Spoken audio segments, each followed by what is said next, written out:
Donc bonjour à tous, donc bienvenue pour ce webinaire développer un nouvel atelier huilerie à la ferme. Donc je suis Anaïs Lamancia, je suis conseillère à Bio Nouvelle-Aquitaine sur l'antenne du Lot-et-Garonne, donc à AgroBio 47. Et donc moi je suis chargée de l'accompagnement des projets, que ce soit l'installation en bio ou la conversion en bio, et également tout ce qui est développement de la ferme. Donc c'est pour ça qu'aujourd'hui on va aborder ce point pour développer un nouvel atelier.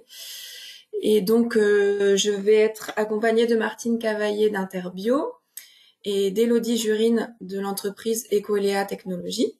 Donc elles prendront la parole à la suite, donc je les laisserai se présenter à ce moment-là. Un petit point par rapport au déroulé du coup. Il va y avoir deux grandes parties. Donc la première, ça va être donc avec Martine d'Interbio sur la filière grande culture et huile bio en Nouvelle-Aquitaine, avec notamment un point spécifique par rapport au contexte actuel. Et suite à ce premier point, donc il y aura un temps d'échange et de questions. Donc si vous avez des remarques ou des questions, je vous invite plutôt à attendre la fin de cette première partie pour poser vos questions. Ou bien si vous le souhaitez, il y a aussi un chat. Donc c'est l'onglet avec la petite bulle où vous pouvez taper vos questions si vous préférez. Et du coup, à la fin de cette première partie, j'irai lire les questions pour donc les poser à Martine. Et donc ensuite, la deuxième partie avec Ecoléa Technologies, on va plus aborder vraiment le processus de fabrication d'huile végétale à la ferme. Cette entreprise va nous présenter leur presse et également un point sur tout ce qui est matériel et budget à prévoir. Et à la fin, donc, je reprendrai la parole pour présenter rapidement les aides qui peuvent exister en Nouvelle-Aquitaine pour investir dans ce matériel et les prochains événements qu'on pourra, si vous souhaitez poursuivre en fait sur cette thématique, les prochains événements qu'on organise pour aller plus loin sur ce thème de l'huile. Voilà, du coup, je vais passer la main à Martine Cavaillé d'Interbio. Alors le pliard, tu sais ce que c'est le pliard? C'est quand tu les attends, t'as l'impression que ça passe quoi le temps? C'est bon. Quand tu dis qu'il n'y a rien de bon, il n'y a pas de... Micro de ceux qui l'ont pas fait. Ah, c'est bon. Ouais. Vas-y, Martine. Mon micro. C'est bon? Oui, c'est bon, vas-y. Ok. Du coup, comme vous le disiez, Anaïs, à l'instant, moi, je suis Martine Cavaillé, je suis coordinatrice chez Interbio Nouvelle-Aquitaine et je suis en charge de la commission Grande Culture Bio en région. Donc, dans le cadre de cette visio flash, moi, je vais vous parler de la filière Grande Culture et huile bio en Nouvelle-Aquitaine et on va voir quelles sont les perspectives pour la filière dans le contexte actuel. Donc, on va justement commencer par parler de ce contexte. Alors, du coup, au niveau du contexte grande culture bio aujourd'hui, on va commencer par le marché alimentaire au global, pas que grande culture, mais toutes filières confondues. Eh bien, vous savez qu'on assiste à un ralentissement de ce marché depuis 2021. Donc, si on regarde les chiffres entre 2020 et 2021 sur le marché global, on voit qu'on a une baisse de la consommation qui est estimée à 1,34%. Et si on regarde maintenant les chiffres entre le premier trimestre 2022 et le premier trimestre 2021, eh bien, cette décroissance, elle s'est accélérée puisqu'on voit qu'en JMS, on est à moins 9,6% et en magasin bio spécialisé, on est à moins 16,56%. Alors, si on regarde maintenant plus précisément au niveau de notre filière grande culture, donc aujourd'hui, on sait que notre filière, elle a quand même fait face à des aléas climatiques ces dernières années. Et cette année aussi, on est face à une inquiétude autour de la sécheresse, autour des orages qu'il y a eu ces dernières semaines. Et ça va donner sans doute des rendements assez hétérogènes sur pas mal de cultures cette année. Donc voilà, on n'a pas le résultat de R22. Mais il faut quand même être vigilant aussi sur les rendements et les cultures qui vont réussir cette année. Au niveau de la filière, déjà aussi en 2021, eh bien, on a assisté à une hausse du fret, c'est-à-dire le coût du transport pour pouvoir faire venir de la matière première en Europe. Et du coup, à cause de cette augmentation des coûts du fret, eh bien, notre filière grande culture, elle est devenue compétitive au niveau européen à l'export. Et du coup, les demandes à l'export aujourd'hui, elles continuent leur croissance. Et à partir de 2021, on est devenu la France exportateur net de grande culture bio. Alors, il faut savoir aussi qu'à ce jour, les marchés français sont couverts. Donc, on va voir ce qui se passe sur R22, hein, parce que du coup, la hausse des prix en bio, elle n'est pas encore d'actualité en comparaison avec les prix du conventionnel, puisque les transactions sur R22 sont encore en cours. Donc voilà, ça c'est une donnée aussi qu'il faut prendre en compte. Et ensuite, en plus de ce marché humain qui est incertain, on est face aussi à une filière qui doit composer avec une filière animale qui est un petit peu en difficulté. On a vu la crise du lait, de la viande, on vient de passer la grippe aviaire. Donc ça contraint forcément les disponibilités en matière organique. Et on voit aussi que les équilibres des débouchés en alimentation animale sont pas mal perturbés. Du coup, eh bien, on ressent quand même quelques inquiétudes, quelques interrogations sur la filière du fait de l'envol des cours du conventionnel et aussi de la désorganisation des marchés européens et mondiaux. Donc, on va... ça a l'air un petit peu morose comme ça, mais vous allez voir, ça l'est moins qu'on va poursuivre. Alors, maintenant, on a aussi cette guerre en Ukraine qui est venue impacter d'autant plus un marché du coup, qui s'est européanisé depuis l'année dernière. Donc, on a quelques données qui nous sont fournies par Organic Initiative. Organic Initiative, c'est la plateforme multi-acteurs bio en Ukraine. Donc, il faut savoir qu'en 2020, l'Ukraine, c'était le premier pays exportateur de bio vers l'Union européenne et surtout en céréales et oléagineux. Donc, il comptait un peu plus de 460 000 hectares en bio et en conversion. Et dans ces 462 000 hectares, on retrouve 128 000 hectares qui sont dédiés aux oléagineux. Alors, il faut savoir aussi que les livraisons, elles étaient déjà en baisse lors de la crise du Covid en 2020.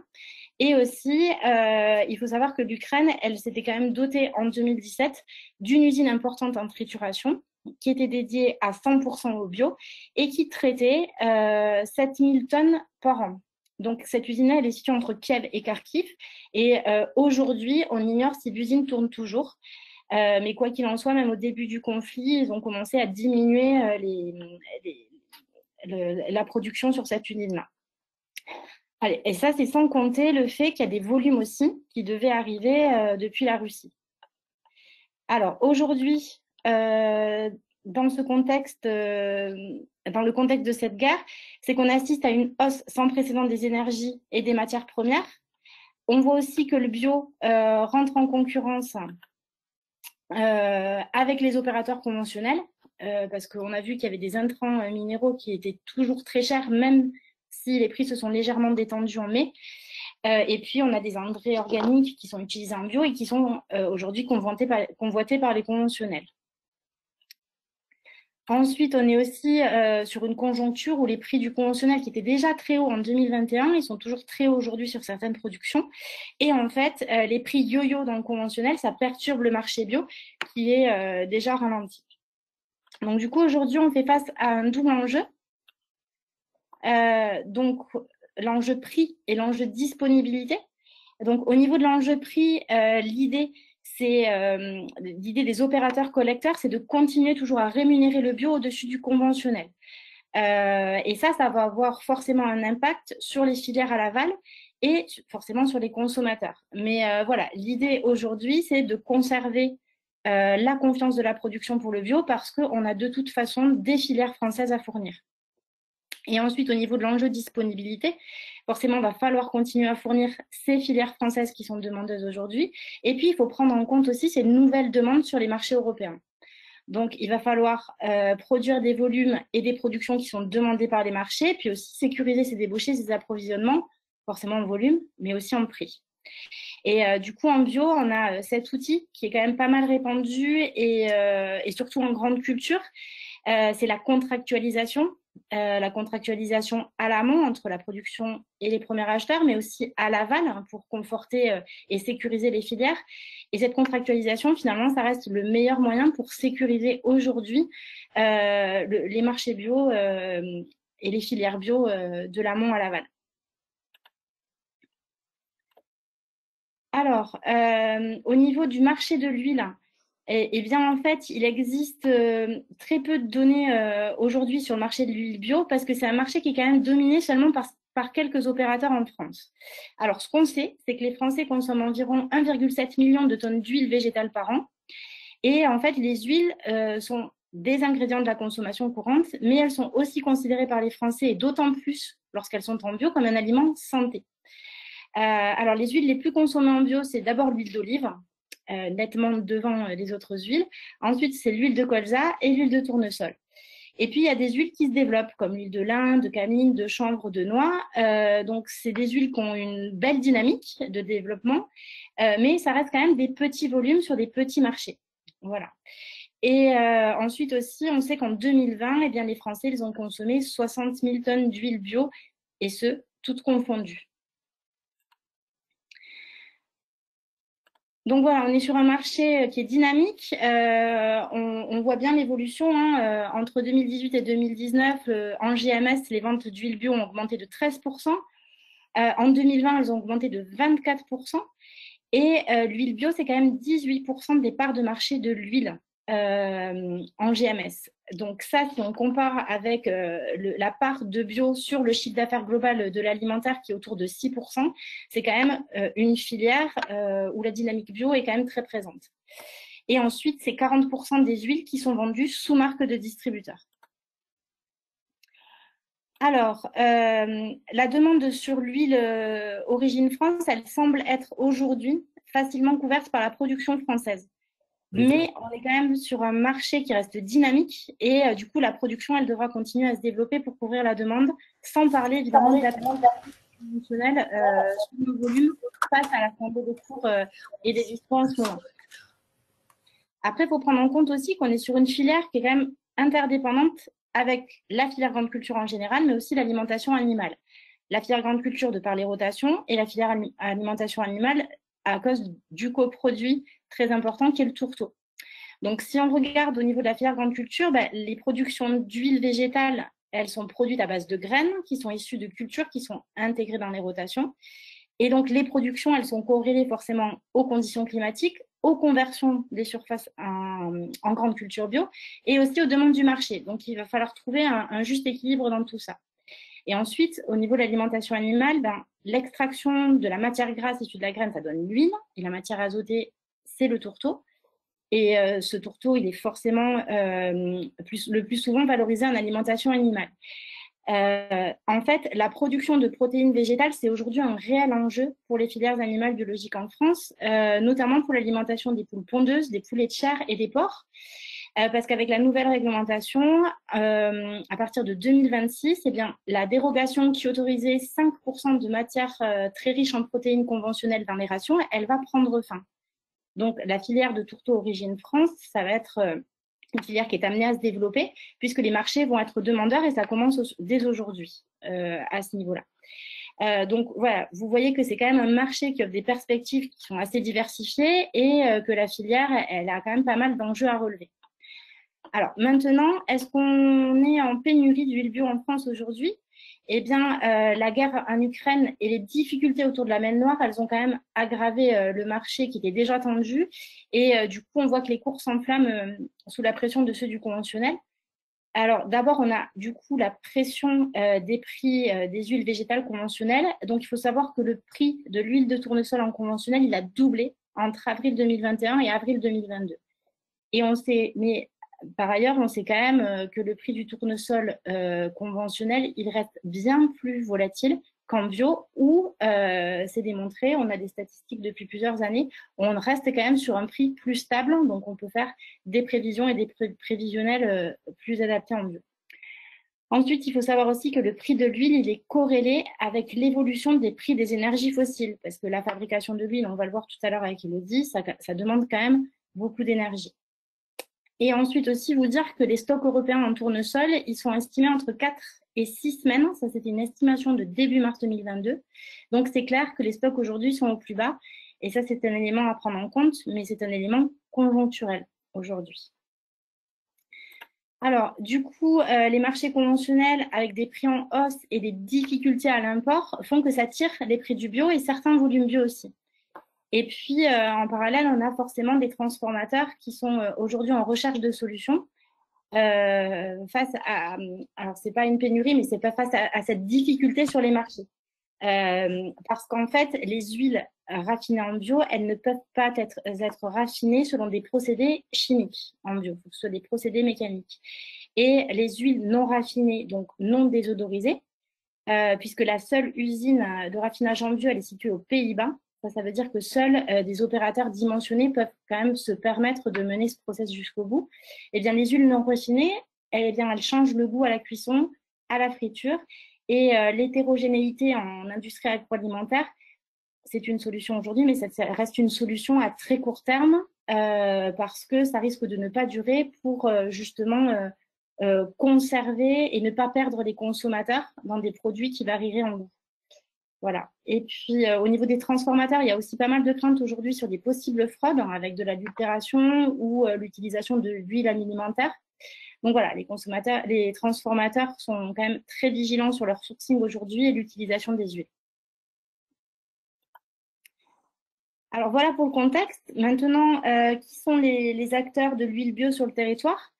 Donc, il faut voir que face à la montée de la demande en origine France, qui est quand même générale sur toutes les filières bio aujourd'hui, eh bien, il y a des unités de trituration qui se créent en France et notamment en Nouvelle-Aquitaine, avec par exemple Oléocine Bio, qui a été inaugurée fin juin et qui fournit le sieur et ses marques comme huile bio, de tournesol, de soja et de colza.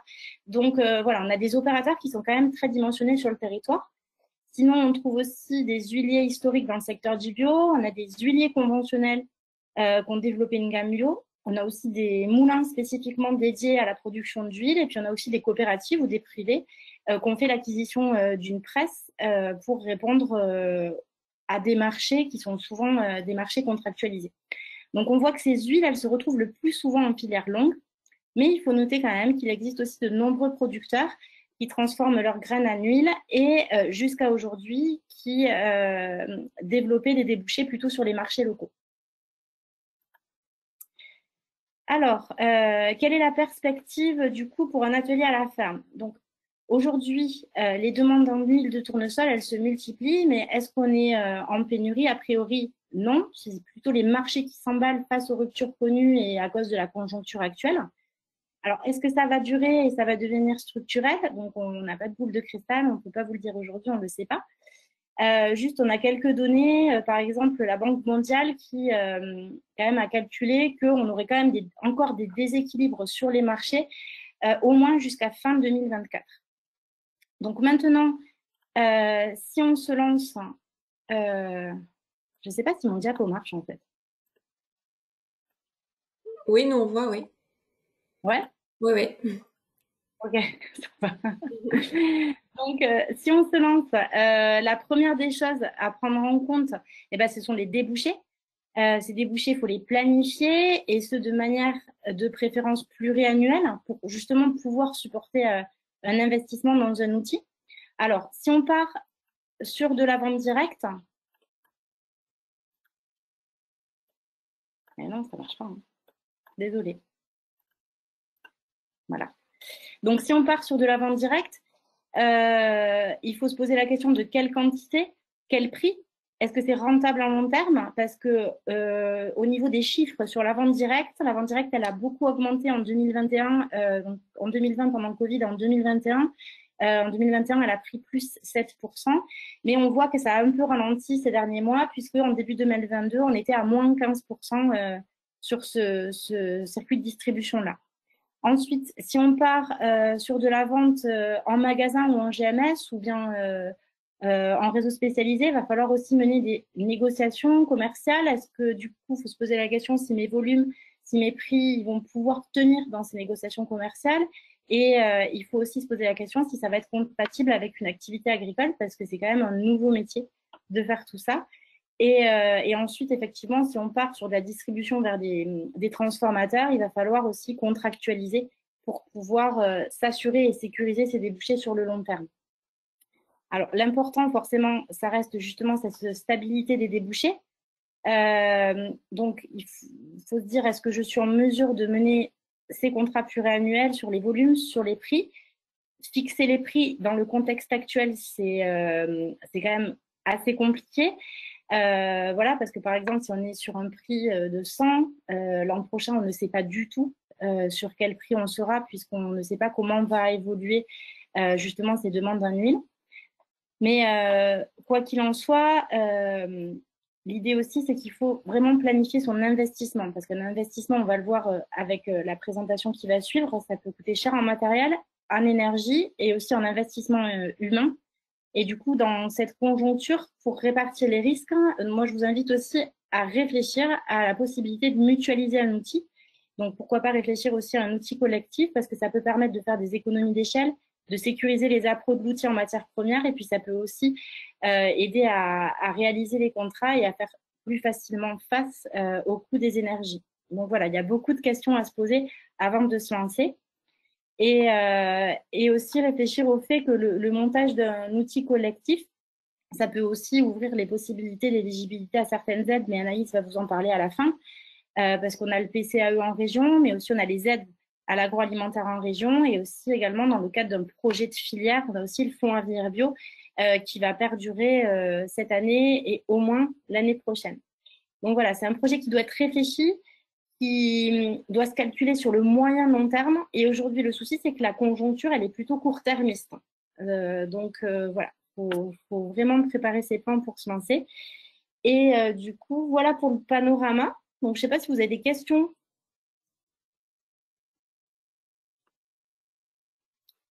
Donc, merci Martine. Alors, dans le chat, il n'y a pas eu de questions, mais si vous souhaitez rallumer votre micro et poser vos questions, allez-y.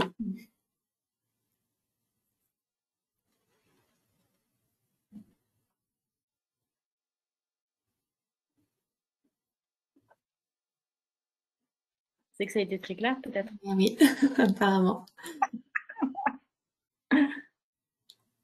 Bon, ben, s'il n'y a pas de questions, on va passer à la suite. Ben, merci. Merci à toi. Du coup, alors il faut que je retrouve Elodie. Hop, alors je redonne la main à Elodie. Donc Elodie, tu es là? Ouais, c'est bon. C'est bon. Hop, je me mets.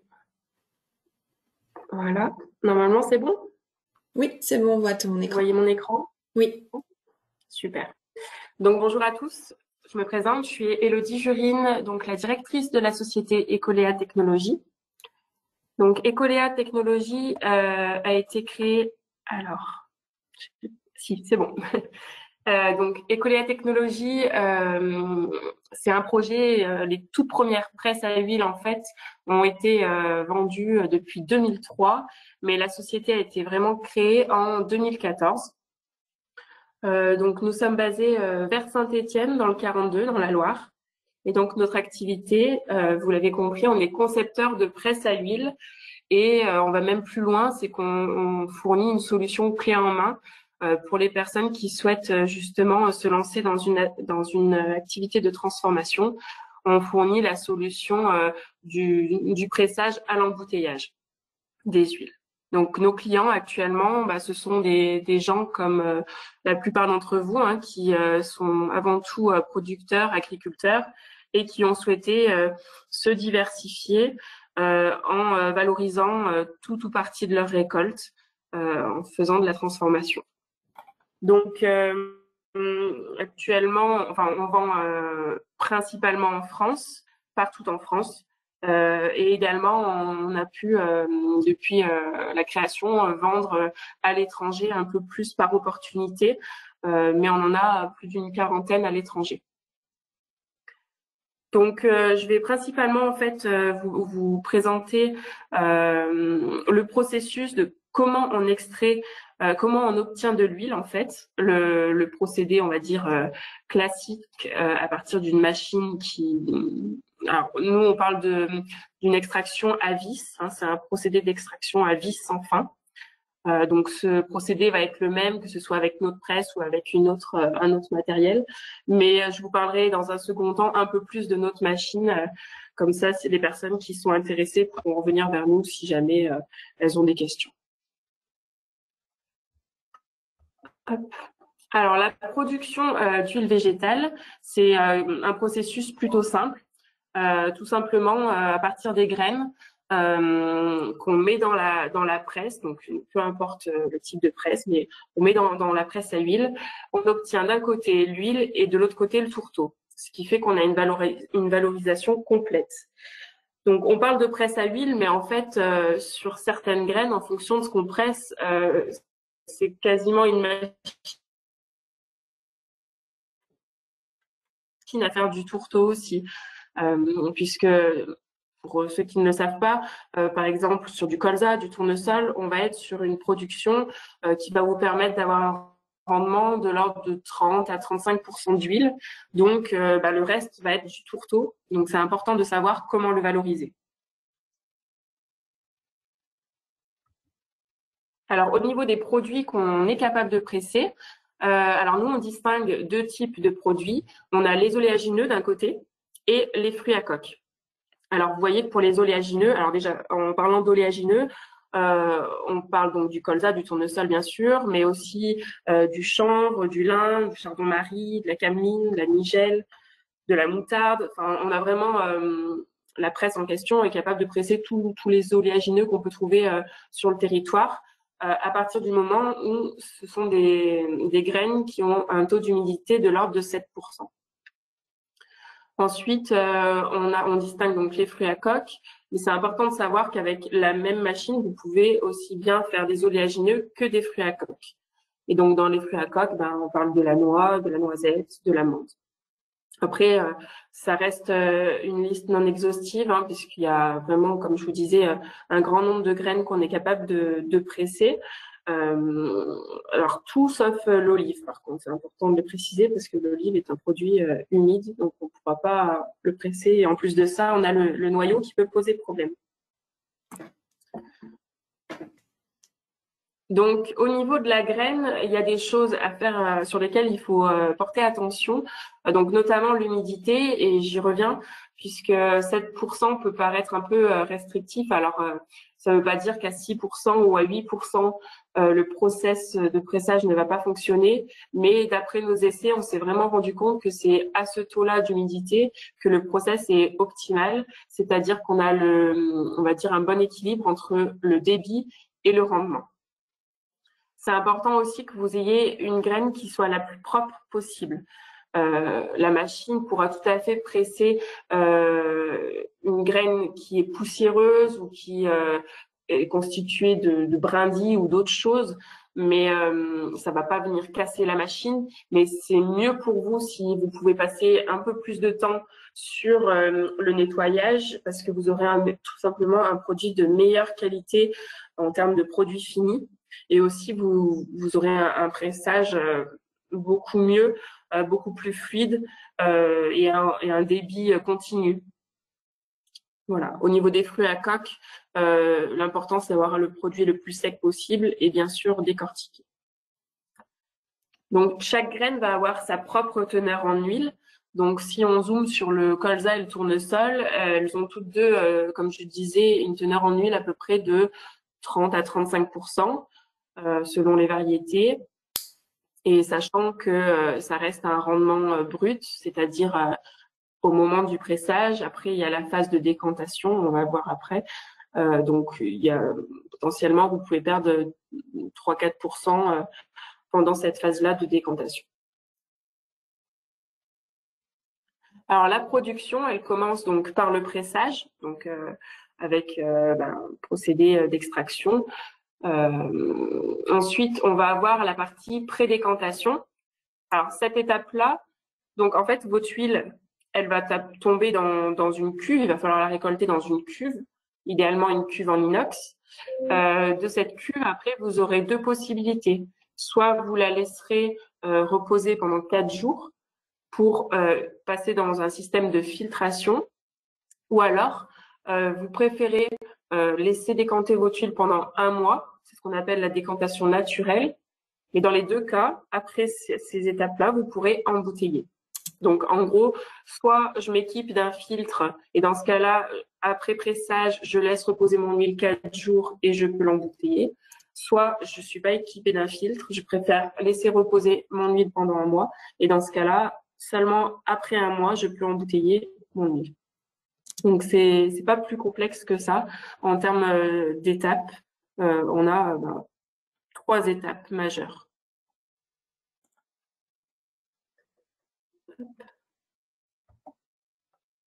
Alors là, je vais rentrer plus en détail sur ce que je connais, donc sur notre presse à huile. Le procédé d'extraction est relativement simple. Donc nous, notre machine, elle se compose d'une trémie. Donc c'est la partie conique, enfin la sorte de réservoir dans lequel vous allez mettre les graines. La graine va tomber après au niveau du corps de presse, qu'on appelle le corps de presse. Et ce corps de presse se termine par une zone qui est, la buse en fait. Donc cette buse, elle est de différents diamètres. Donc là, c'est des paramètres qu'on vous donne. Bien sûr, chaque graine va avoir ses propres paramètres. Donc la buse fait entre 6 mm de diamètre et 12 mm. Et c'est du fait de cette restriction au niveau de la sortie qu'il va y avoir une pression naturelle qui va être faite, puisque vous avez beaucoup de matière qui rentre et un tout petit espace pour sortir. Donc forcément, il y a à ce niveau-là une pression qui se fait. Donc pour un pressage, il y a 3 paramètres à prendre en compte, en plus du taux d'humidité dont on a parlé tout à l'heure, mais qui est vraiment là un fondamental. On a la vitesse du moteur que vous allez pouvoir, en fait, sur lequel vous allez pouvoir jouer. Donc c'est le bouton qui est entouré en 1, ce qui va en fait impacter le débit, donc le nombre de litres à l'heure que vous allez faire. Vous avez aussi ce qu'on appelle la température de chauffe ou de préchauffage. Alors on parle bien d'une machine qui permet le pressage à froid. Simplement, il faut comprendre que votre matériel, selon son environnement, va pas pouvoir permettre de presser comme ça au démarrage votre graine. Il faut quand même qu'il y ait une certaine condition autour d'un certain environnement autour de cette graine pour que le pressage se fasse. Donc en plein hiver, c'est vrai que ça va être difficile à 10 ou 15 degrés de pouvoir presser. Tandis que dans ces températures comme on a à l'heure actuelle, vous pouvez très bien démarrer un pressage sans aucun préchauffage.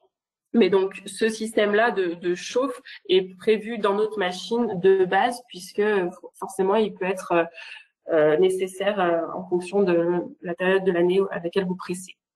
Donc c'est pour ça qu'on parle de préchauffage. En fait, le colza, le tournesol par exemple, vont avoir besoin d'une température de 30 degrés, 25-30 degrés comme température environnante, et à partir de là, le pressage va pouvoir se faire. Et puis ensuite, vous pouvez donc choisir le diamètre de buse, bien qu'on vous le conseille, mais en fonction de la sensation que vous aurez par rapport au tourteau qui va sortir de la machine. Donc le tourteau sort par le devant de la machine, au niveau de la buse justement. En fonction de sa teneur et de sa qualité, vous pourrez diminuer ou augmenter le diamètre de buse en fonction de ce que vous jugez nécessaire. Voilà. Et puis il y a une option particulière, mais là qui est plus pour les fruits à coque, donc c'est peut-être pas nécessaire que je m'étale là-dessus. Mais c'est en gros, cette option-là est un peu l'avancée technologique qu'on a et qui rend la machine vraiment polyvalente, aussi bien sur les fruits à coque que sur les oléagineux.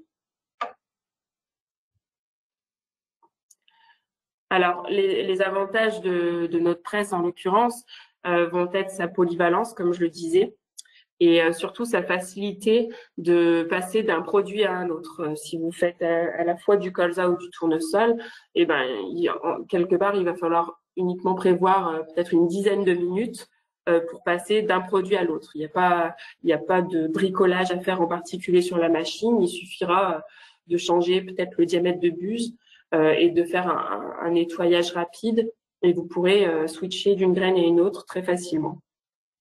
Cette machine, donc elle permet, je vous ai pas encore parlé du débit, mais elle va vous permettre de faire sur du colza ou du tournesol entre 15 et 20 kilos par heure de matière d'entrée. Donc, sachant qu'on a un rendement de 30%, cette machine va vous permettre de faire à peu près du 5 litres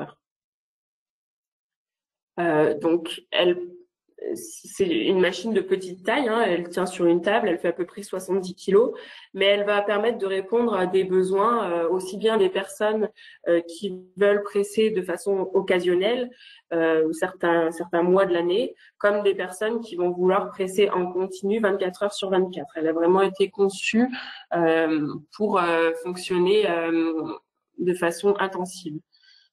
Et elle permet aussi de travailler en toute autonome, enfin d'être autonome à partir du moment où elle est approvisionnée en graines. Donc, la plupart de nos clients vont suspendre, par exemple, un big bag au-dessus de la machine et l'approvisionnement de la machine va se faire naturellement par gravité. D'autres vont choisir plutôt un système d'aspiration de graines pour vraiment une sorte d'aspirateur à graines, mais je vous en parlerai plus tard. Donc voilà, la machine peut répondre à 2 types de besoins. Elle peut aussi s'adapter à un besoin grandissant, puisque vous pouvez très bien commencer avec cette machine et puis après en cumuler plusieurs pour travailler sur plusieurs graines. Mais aussi en fonction tout simplement des cuves que vous allez acheter, elle pourra très bien faire 10 litres ou 1000 litres. En fait, il n'y a pas de quantité minimum pour lancer un pressage. Elle est aussi donc auto-nettoyante. Je vous l'ai dit, en fait, c'est très simple de passer d'une graine à une autre, puisqu'en fin de pressage, en fait, il y a très peu de résidus. Il suffit de jeter en fait les premiers kilos de tourteau et premiers centilitres d'huile lors de la deuxième campagne de pressage pour considérer que le nettoyage est fait. Elle est aussi silencieuse. Elle est bien sûr agréée pour un usage alimentaire et elle a été conçue aussi pour être ergonomique dans son utilisation.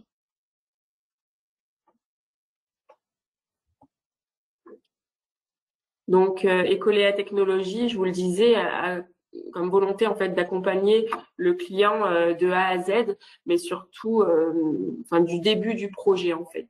On se rend compte que les projets sont souvent longs entre le moment où les personnes ont l'idée de se lancer dans cette diversification et le moment où elles concrétisent leur projet. Alors, l'époque dans laquelle on est assez, on va dire, particulière du fait du contexte dont on a parlé tout à l'heure. Donc, c'est vrai qu'en ce moment, les projets se concrétisent très vite. Mais sachez qu'en tout cas, nous, on peut vous accompagner, que ce soit au tout début, vraiment un projet où vous êtes juste en quête d'information, comme pour un projet beaucoup plus avancé. On propose pour ça des formations en visio, un peu comme celle que vous suivez aujourd'hui, mais peut-être un peu plus vraiment poussées sur les bases pour créer l'huilerie. On a aussi un autre volet qui est plus sur la réglementation en termes de production d'huile. Quelle est la réglementation quand je veux faire des huiles? C'est vrai que c'est pas un secteur très compliqué, mais il y a quand même des choses, des fondamentaux à mettre en place pour être conforme à la réglementation. On vous propose aussi des essais sur les graines, si vous le souhaitez, sur vos graines, puisque on reçoit assez régulièrement des personnes chez nous qui amènent 5 kilos de graines et qui veulent tout simplement voir quelle qualité de produit ils peuvent espérer avoir avec notre type de matériel. Donc, on fait des essais personnalisés, c'est pas un souci. Et surtout, on tente de fournir une solution donc clé en main et une ligne de production complète et autonome. Donc, vous allez voir un schéma justement si ça veut bien passer. Hop.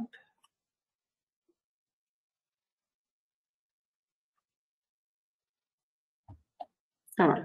Donc là, vous avez justement un schéma du processus de pressage. Donc, pas seulement à la machine, mais du pressage à l'embouteillage. Donc, bien sûr, ça reste un schéma, mais ce qu'on a voulu mettre en évidence par là, c'est que vous voyez que la chaîne peut tenir sur une longueur de 3 mètres, donc ça nécessite pas non plus un très grand espace pour produire de l'huile. Alors bien sûr, tout va dépendre des quantités dont on parle. Hein. C'est pas pareil si vous pressez 1 tonne de graines ou si vous voulez en presser 3 tonnes. Mais voilà, vous pouvez vous rendre compte en fait du matériel qui est nécessaire et ce qui va surtout changer si vous êtes sur des gros volumes ou plusieurs typologies de graines, ça va être sans doute le nombre de cuves que dont vous allez avoir besoin. Donc, ce qu'on voit avant la machine, c'est justement le système d'aspiration de graines qui alimente la machine de façon cyclique en graines. Donc, vraiment, il n'y a besoin d'aucune intervention, si ce n'est s'assurer qu'il y a de la graine dans le premier Big Bag. Donc, en sortie de machine, on obtient le tourteau qu'il va falloir bien sûr évacuer tout au long du pressage. L'huile va donc soit rentrer dans une cuve dans laquelle elle va décanter pendant 3 semaines et ensuite directement être embouteillée, ou alors si vous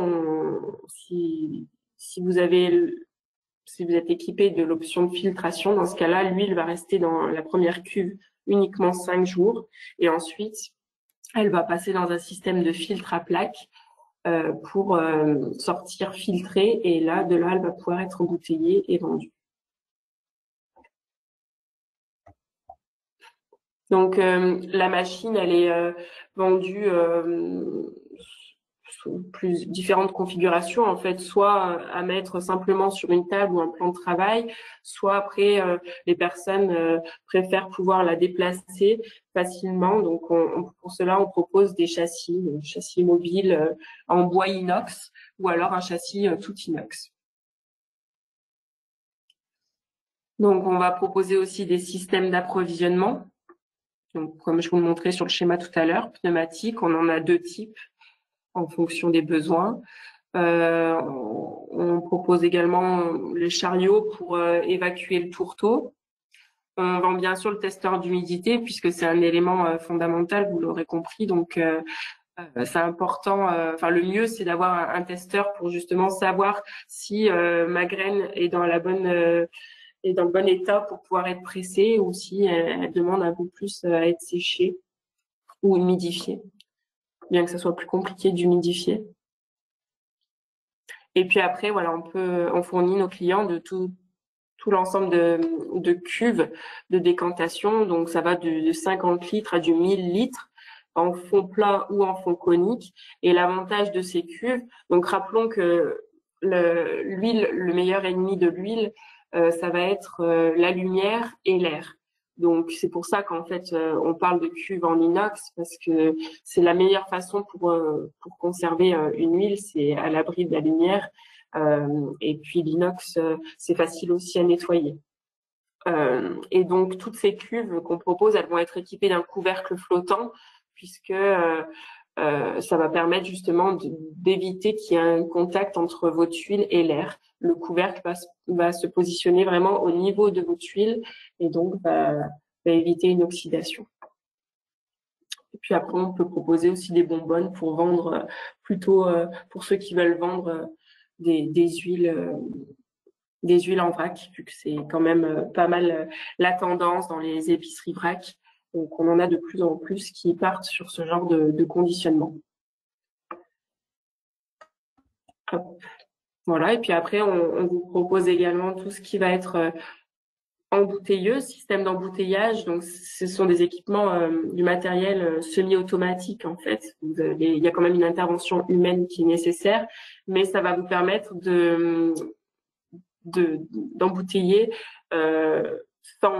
déjà en gardant un environnement propre et surtout embouteiller toutes vos bouteilles de la même façon puisqu'en fait vous étalonnez le niveau de remplissage et c'est répétitif. Voilà, après on trouve justement le système de filtre à plaques qu'on propose. Là c'est un kit, la première image c'est un kit spécial pour les personnes qui veulent vendre de l'huile, donc par exemple de l'huile de cameline ou de lin, des huiles qui se consomment un peu en moins grande quantité, on peut remplir des toutes petites mignonnettes grâce à ce kit. Voilà, et puis on propose aussi un système un filtre de sécurité qui se met avant l'embouteilleuse pour éviter justement d'embouteiller, d'aspirer dans votre cuve, puisqu'en fait, j'ai pas expliqué, mais l'embouteilleuse fonctionne par aspiration de l'huile dans votre cuve, d'huile filtrée ou décantée. Ça va aspirer votre huile et remplir votre bouteille. Donc, ce système-là est un système de sécurité pour ne pas embouteiller un corps étranger. Alors, en termes de budget, c'est difficile de donner un budget, mais c'était important dans le cadre de cette présentation d'en parler quand même. Ce n'est pas un point négligeable, mais il faut bien comprendre que le budget va vraiment dépendre des volumes de graines que vous voulez presser, de la typologie, et puis aussi de l'organisation que vous souhaitez, puisqu'il est tout à fait possible de commencer d'abord avec une presse, et puis ensuite acquérir un système de filtration si vous vous rendez compte que finalement vous n'arrivez pas, en laissant décanter pendant 1 mois vos huiles, c'est compliqué pour vous d'honorer les ventes. C'est clair que le filtre à plaque vous permet de pouvoir vous organiser et répondre un peu plus vite à la demande. Donc voilà, le prix, on va dire seulement de la machine, il débute à 7 850, et après, en fonction des équipements, on a facilement des projets qui vont jusqu'à 20 000 €, mais pour lesquels il existe du coup des subventions. Donc ça, Anaïs en parlera tout à l'heure. Donc voilà en ce qui concerne le budget. Et puis donc je vous ai parlé de notre presse, donc Ecolea 25.2, qui permet de faire un débit de l'ordre de 15 à 20 kilos de graines par heure. Et notre prochain projet pour l'automne, c'est la mise sur le marché d'un modèle qui permettra de faire 4 fois les débits de la petite presse. Voilà. Et juste un petit détail technique que j'ai pas précisé, mais la presse, on parlait de consommation énergétique, soit dans le choix des composants justement, on a fait attention à ça, et la presse va consommer l'équivalent en fait d'un four traditionnel. Elle se branche sur du monophasé. Voilà, pour ceux que ça intéresse.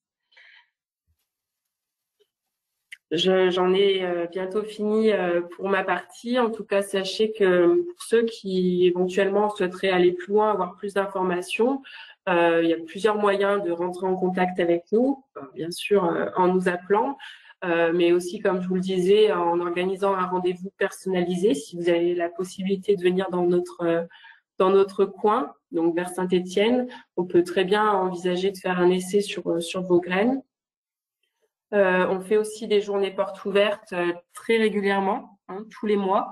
Alors là, la prochaine, vu qu'on est en période d'été, on attend plutôt la rentrée. Donc la prochaine sera le 6 septembre. On organise aussi des tournées commerciales où on se déplace dans certaines régions. Si on identifie qu'il y a plusieurs projets, plusieurs personnes qui ont des projets, et dans ce cas-là, on organise la tournée.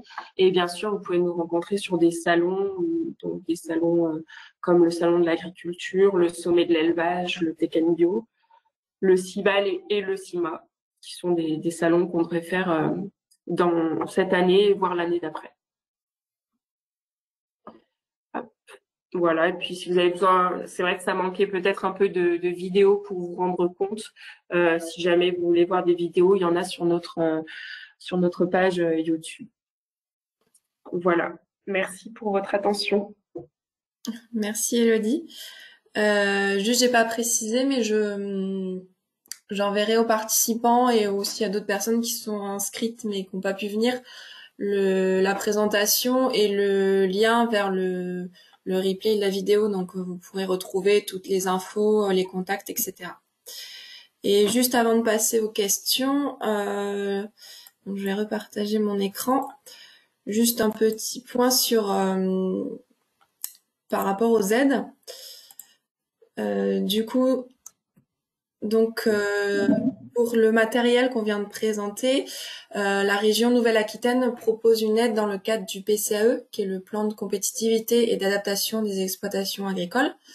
Donc, c'est une aide qui aide aux investissements pour tout ce qui concerne la transformation et la commercialisation directement par les producteurs. Donc, typiquement, donc il y a d'autres transformations qui sont éligibles, mais typiquement un atelier huilerie rentre complètement dans ce dispositif. Donc, pour être demandeur, il faut être agriculteur, voire cotisant solidaire. Le taux d'aide est de 30%, sachant que dans certains départements, il y a le département qui cofinance et donc on peut arriver jusqu'à 40% d'aide. Les investissements, on est minimum à 5 000 € et maximum 40 000 €. Donc voilà, vous aurez d'aide de 30% de 40 000 € maximum. Vous avez 3 ans pour réaliser les travaux. Ça veut dire que vous pouvez déposer un dossier de subvention avec plusieurs équipements et vous laissez un peu le temps pour petit à petit vous équiper. Si vous n'avez pas la trésorerie pour tout acheter d'un coup, voilà, vous avez 3 ans pour, par exemple, acheter dans un premier temps la presse et petit à petit acheter les équipements pour améliorer le processus. Et donc, dans les dépenses éligibles, donc il y a bien sûr tout ce qui est matériel lié à la presse, mais aussi le matériel qui va être attenant, par exemple tout ce qui va être lié au tri ou au stockage des graines, tout ce qui va être lié ensuite à la vente. Donc sur la vente, c'est si vous vendez en direct, bien sûr, et aussi tout ce qui va être lié à la construction ou rénovation des locaux. Donc voilà, si vous voulez vous avez besoin de faire des travaux pour réhabiliter une petite pièce qui va être votre future huilerie. Tous ces coûts-là rentrent aussi dans la demande de subvention. Voilà, donc là en ce moment, l'aide, elle est clôturée, mais c'est une aide qui tous les ans ressort au niveau de la région, donc il faut suivre la prochaine ouverture si vous voulez déposer un dossier. Et les dossiers, bien sûr, se déposent sur devis. Donc la première étape, c'est de rassembler tous les devis pour pouvoir déposer le dossier quand l'appel à projets sera ouvert. Donc il devrait réouvrir en fin d'année ou début d'année prochaine.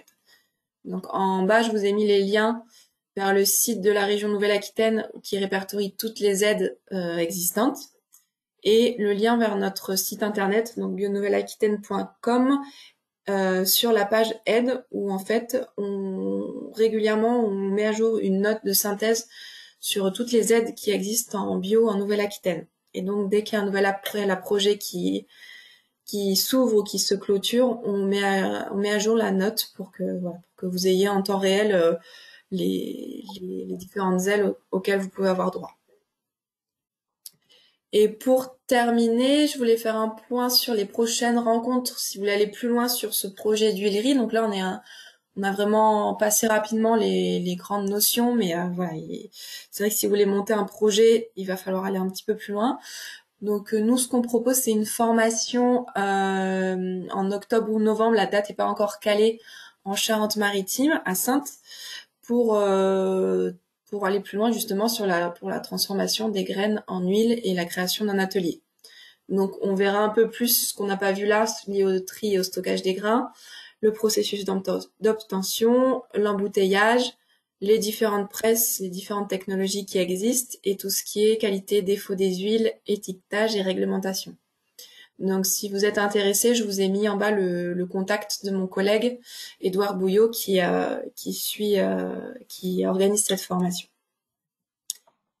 Et enfin, 2 autres événements à venir, c'est au mois de novembre prochain, donc tous les ans on fait le mois de la bio sur toute la région Nouvelle-Aquitaine où il y a différentes journées pour les professionnels, pour les agriculteurs qui sont organisées, et il y en a notamment une journée sur la filière huile dans les Landes.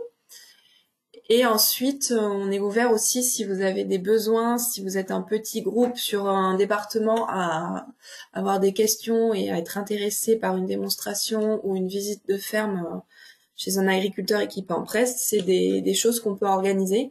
Donc si c'est le cas, je vous invite à revenir vers nous pour qu'on puisse du coup organiser ça et donc éventuellement aussi en partenariat avec Ecolea si cette presse vous intéresse. Voilà. Du coup, donc pour ceux qui ont encore un peu de temps, donc on a un peu dépassé l'heure, mais si vous avez un peu de temps, on peut rester un petit peu pour, euh, pour échanger et poser vos questions. Alors, dans le chat, il y avait quelques questions.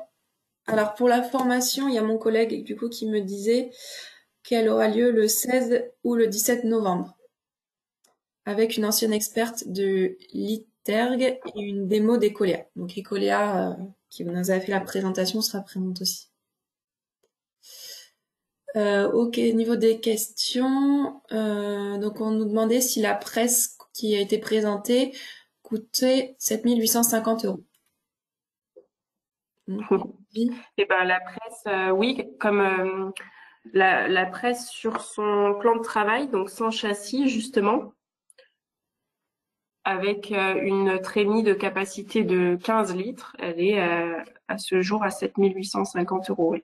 On a fait on a dû appliquer une assez forte hausse de prix en juin, du fait du contexte. Donc, on espère que ce prix, on va pouvoir le maintenir encore longtemps, par contre, puisque c'est pas dans notre habitude de faire des hausses successives. Ça faisait 3 ans qu'on n'avait pas augmenté nos prix, mais bon, là, au bout d'un moment, c'est un peu compliqué. Donc, en tout cas, à ce jour, oui, elle est bien à 7 850 pour le modèle sans châssis avec une trémie de 15 litres. Ok, merci. Est-ce que vous aviez d'autres questions? Vous pouvez ouvrir votre micro ou si vous préférez l'écrire dans le chat.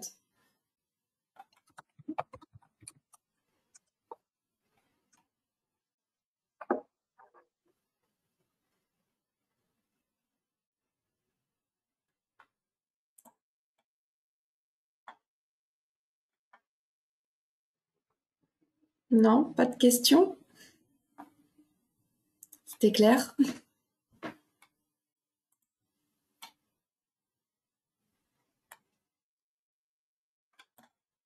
Bon, mais s'il n'y a pas plus de questions, on va clôturer. Et donc, Ah, si, il y a une question. Peut-on obtenir un résultat correct avec des graines à une humidité un peu supérieure? Donc, je pense que c'est une question pour moi. Oui. Alors, j'étais juste en train d'écrire en parallèle à quelqu'un qui me parlait via le chat, donc à Audrey Duc, et je répondrai à sa question peut-être à tout le monde, tant qu'à faire. Alors, le taux d'humidité, non, voilà, si on a 8%, c'est pas grave. C'est vrai qu'au-dessus, après ça va dépendre des graines, mais au-dessus, ça peut être compliqué. Euh, mais hormis le problème que ça peut faire sur la machine, il faut aussi se rendre compte qu'une graine qui est humide va pas forcément vous rendre une huile de très bonne qualité parce que vous allez obtenir en fait un peu d'eau au milieu de vos tuiles. Donc c'est pas forcément le meilleur mariage. C'est pour ça que 7% c'est bien parce qu'on obtient vraiment une huile fluide, et un tourteau sec qui pourra se conserver. Parce qu'aussi l'impact d'une graine humide, ça va être sur le tourteau qui va vraiment avoir du mal à se conserver. Voilà. Donc on va dire pour élargir la tranche d'humidité entre 6 et 8 plutôt que 7 vraiment. Et donc la question j'espère avoir répondu à la question. Et sinon la question d'Audrey Duc, donc c'était justement est-ce que il y a une durée de vie à la presse à huile. Alors depuis la création de la société, j'ai pas connaissance d'une machine qui ne serait plus du tout en état de fonctionner. Faut savoir que c'est une machine sur laquelle déjà on assure le SAV bien sûr. Et dans les pièces qui peuvent être amenées à subir une casse ou à s'user, ça va être la vis. La vis sans fin, c'est vraiment la pièce maîtresse de la machine.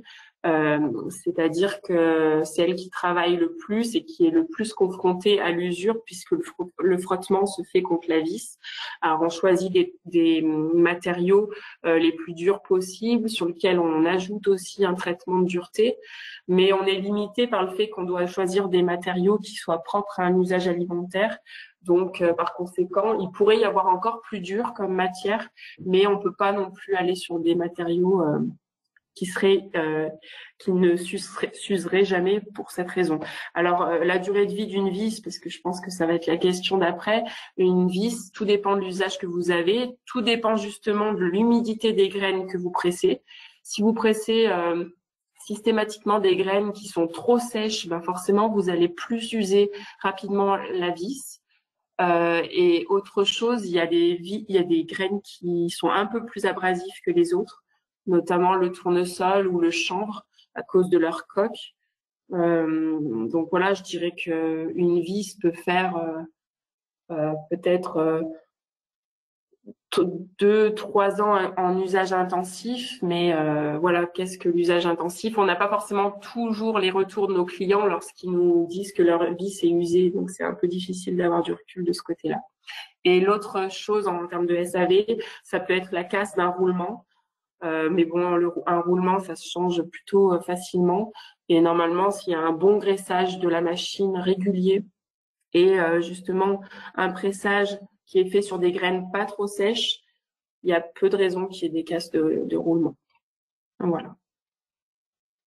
Ok, merci. Alors, il y avait une autre question. Y a-t-il des moulins en prestation sur le département Dordogne? Oui, il y en a. Certainement, oui, après. Enfin, en tout cas, nous, c'est sûr qu'on a des clients en Dordogne. Justement, il y avait Madame Cros qui voulait ouvrir son exploitation pour une journée de démonstration chez elle. Je me rappelle plus du nom de sa structure. Je crois bien qu'elle est en Dordogne. Elle est en Charente-Maritime aussi. Comment? Il me semble qu'elle est en Charente-Maritime. Je ne peux pas dire de bêtises. Ah, d'accord. En tout cas, en Dordogne, nous, on en a, c'est sûr. Après, nous, il faut qu'on demande systématiquement l'accord des clients pour éventuellement donner leurs coordonnées, puisqu'il y en a qui sont tout à fait ouverts et puis il y en a qui préfèrent pas. Donc, si ça vous intéresse, n'hésitez pas à revenir vers moi. Je pourrais très bien me renseigner. Ou sinon, il y a Agrobio Périgord, qui est la structure départementale sur la Dordogne. Vous pouvez peut-être aussi les solliciter pour voir si dans leurs adhérents, ils n'ont pas des connaissances d'agriculteurs qui feraient la prestation.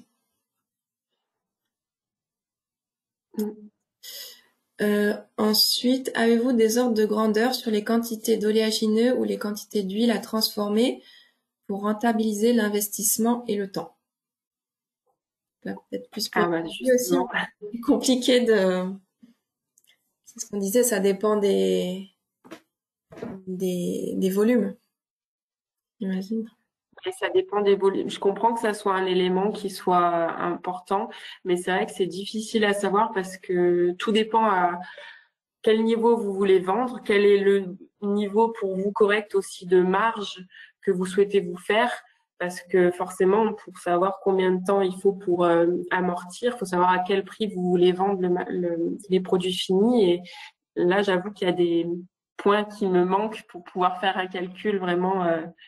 En tout cas, vu qu'il y a quand même des subventions, souvent la plupart de nos clients se lancent avec des aides, souvent des régions. Je connais, bon, il y en a eu des gens qui ont revendu leur matériel, mais sur la proportion de machines qu'on a pu vendre, au contraire, on a plus des gens pour qui la machine n'est plus assez, n'a plus la capacité de faire autant qu'ils aimeraient. Donc dans ce cas-là, ils s'équipent d'une seconde, voire d'une troisième machine. Mais j'ai l'impression que peu ont des difficultés quand même à rentabiliser leur investissement. Ok. Après, il faudrait se rapprocher sinon d'un producteur qui a un modèle qui se rapproche de ce que vous voulez faire pour voir lui combien de temps il a rentabilisé. Mais c'est vrai que c'est compliqué de donner un chiffre précis, quoi. Et donc une autre question, la prochaine formation sera en visio ou en présence? Alors Edouard, je crois qu'il est là, mais je crois qu'elle est en présentiel.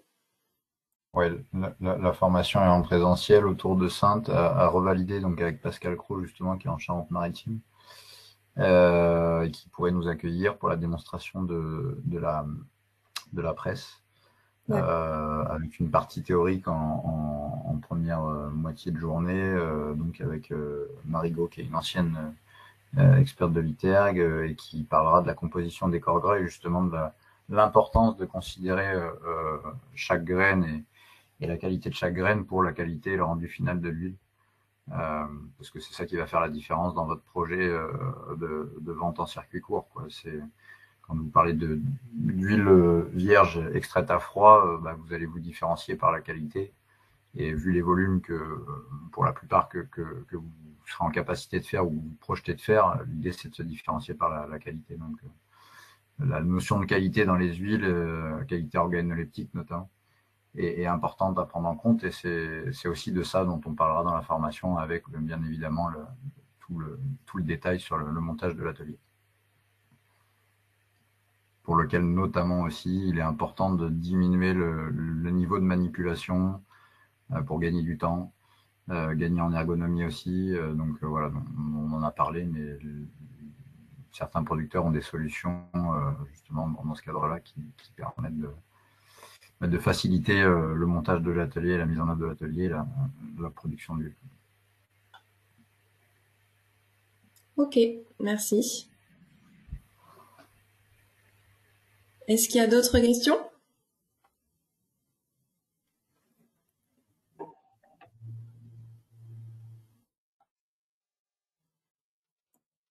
Non? Alors si, y a-t-il des normes de production à respecter? Donc, je sais pas, Elodie ou Edouard, si vous voulez. Après, on va peut-être pas rentrer dans... Bien sûr, il y en a.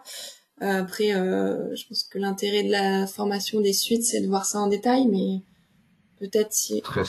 Très simplement, il y a, comme tout atelier de transformation à la ferme ou non, il y a le suivi d'une formation HACCP, donc sur l'hygiène et la traçabilité qui est nécessairement obligatoire. Après, dans les normes, non, il y a la question de la température qui a été évoquée pour conserver la qualité de l'huile, ni trop froid, ni trop chaud, puisqu'après vous perdez en capacité. Mais voilà, c'est des notions dont on reparlera également en formation. Mais en dehors de ça, pas de normes. Plus sur la vente, vous pouvez pas dénommer votre huile autrement que huile vierge extraite à froid. Et sur la composition, voilà, il n'y a pas de particularité à faire apparaître, voilà, si ce n'est des huiles conservées dans un contenant plutôt sombre qui préserve de la lumière et avec le moins d'oxygène possible. Voilà. Mais sinon, il y a, à mon sens, pas, ou à ma connaissance en tout cas, pas de normes particulières.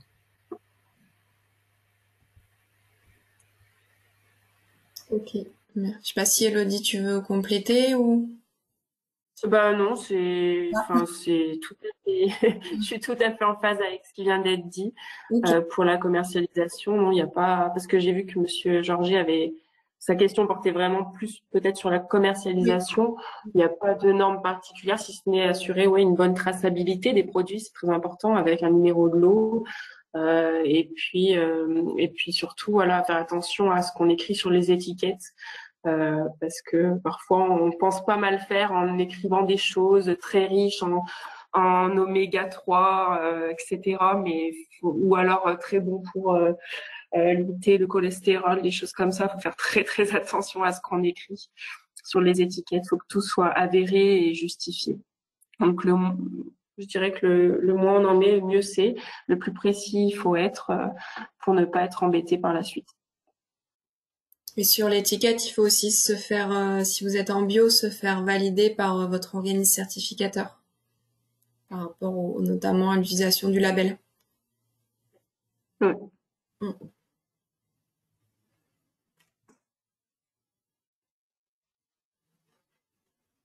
Est-ce qu'il y a d'autres questions?